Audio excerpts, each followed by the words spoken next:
আজকের পর্বে থাকছে দারুণ মজার ধুন্দুলের রেসিপি। আশা করি সবার ভালো লাগবে। হ্যালো ভিউয়ার্স, আসসালামু আলাইকুম। কারিগরি তানজিন আপনাদের সবাইকে স্বাগতম।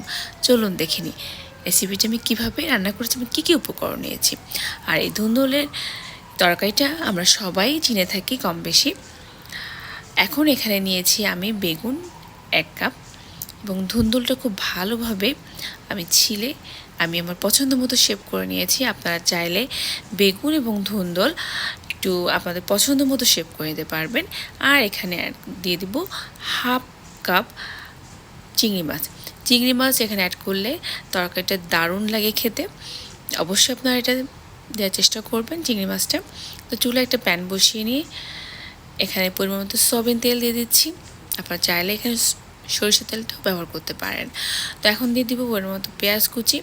আর পেঁয়াজটা একটু লালচে ভাব চলে আসলে আমি এখানে বাদবাকি উপকরণগুলো দিয়ে দিব। তো একটু লালচে ভাব আসা পর্যন্ত আমরা অপেক্ষা করব। পেঁয়াজটা একটু লালচে ভাব আসা শুরু করেছে, দেখতে পাচ্ছেন। এখন আমি দিয়ে দিচ্ছি চিংড়ি মাছ। এটা দিয়ে আমি শুকনা মশলাগুলো দিয়ে দিব। শুকনো মশলার মধ্যে আমি দিয়ে দিচ্ছি হলুদ গুঁড়া 1/2 চামচ এবং মরিচ গুঁড়া 1 চামচ। আপনারা চাইলে মরিচের গুঁড়াটা বাড়িয়ে দিতে পারেন যারা মরিচ খেতে পছন্দ করেন। তবে এই তরকারি রান্নাতে লবণটা অবশ্যই বুঝে শুনে দিবেন, কারণ তরকারিটা যদি বেশি লবণ হয় খেতে কিন্তু ভালো লাগে না। আর ধুন্দুলের ক্ষেত্রে তো ভালো লাগেই না, কারণ ধুন্দুল একটা মিষ্টি তরকারি। একটু লবণ কম হলে এটা খেতে কিন্তু খুবই দারুণ লাগে। এখন আমি এখানে বাটা মশলা দিয়ে দিব। তার আগে একটু পানি দিয়ে দিচ্ছি যাতে করে মশলাটা পুড়ে না যায়।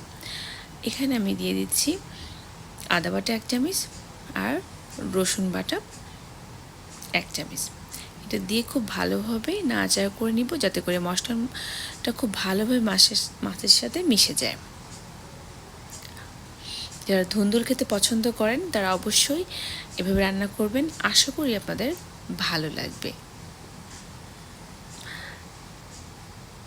এটা খুব ভালোভাবে নাড়াচাড়া করে আমি ধুন্দুল রান্না করতে কিন্তু আসলে বেশি সময় লাগে না। এটা খুবই একটা সহজ রান্না।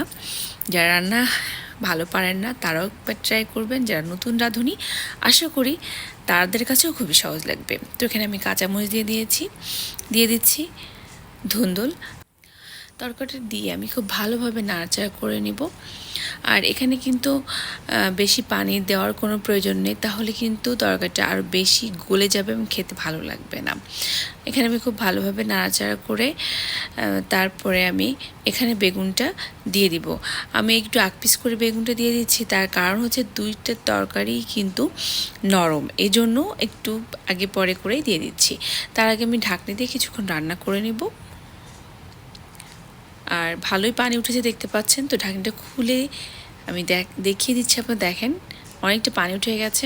তো এখানে আমি বাকি মশলাটা অ্যাড করছি। দিয়ে দিচ্ছি 1 চামচ পেঁয়াজ বাটা, 1 চামচ জিরা বাটা। আপনারা চাইলে এখানে জিরা গুঁড়াটাও ইউজ করতে পারেন।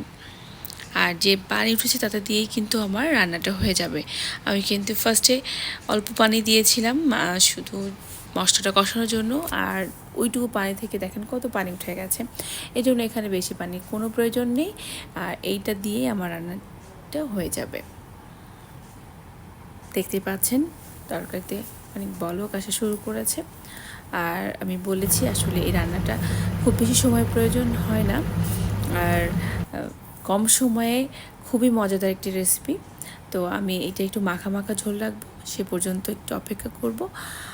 আর আমার রেসিপি যদি ভালো লেগে থাকে অবশ্যই আমার চ্যানেলকে সাবস্ক্রাইব করবেন। এখন আমি এটা নামিয়ে ফেলবো, চলে যাবো পরিবেশনে চলে যাচ্ছি। তো আশা করি আমার এই ভিডিওটি আপনাদের ভালো লেগেছে। আবারও নতুন রেসিপি নিয়ে হাজির হয়ে যাব। আল্লাহ হাফেজ।